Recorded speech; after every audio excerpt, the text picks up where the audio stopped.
Ključna inovacija, katera bo v tem pametnem domu in je že v prototipni izdelavi,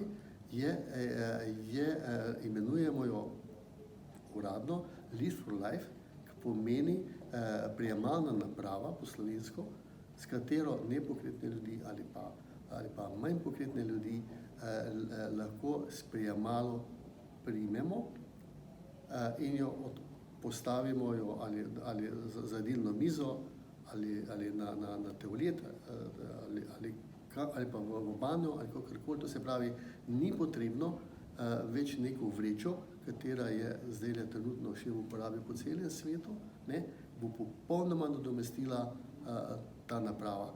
Hkrati ta naprava ima že razvoj tak daleč, da bo postala robot, ker se bo človek tudi po noči, ne bo potrebno nekoga klicati, da se boš obrnil levo desno, te bo obrnila levo desno in boš naprej lahko počival ali pa spal ali pa kakorkoli.